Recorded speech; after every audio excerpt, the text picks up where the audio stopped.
Hello, আসসালামু আলাইকুম বন্ধুরা। আপনারা সবাই কেমন আছেন? আশা করি ভালো আছেন। বন্ধুরা, আজকে দেখতে পাচ্ছেন আমার এই বাচ্চাগুলা একটু ছোট সাইজের। এগুলো 1000 হাঁসের বাচ্চা থেকে কিছু কিছু থাকে আপনার একটু ছোট সাইজের হয়। এগুলো খাবার দাবার কম পায়, এই জন্য আমি এদের একটু টেকনিক করে একটু আলাদা করেছি আর কি।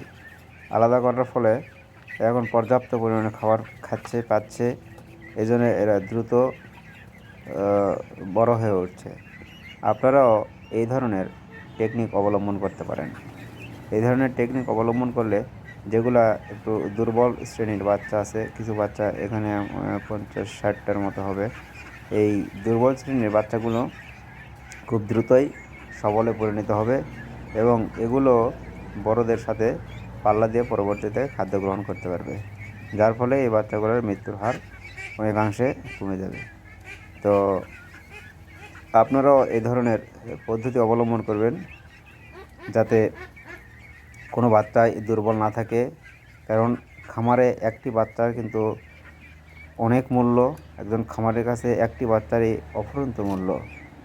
সো এই দিক থেকে লক্ষ্য রেখে আপনারা প্রত্যেকটি বাচ্চার খুব যত্ন সহকারে যত্ন নেবেন এবং যদি কোনো বাচ্চা দুর্বল থাকে সে বাচ্চাকে আলাদা করে খাওয়াবেন, তাতে সে বাচ্চা অতি দ্রুত সবলে পরিণত হবে।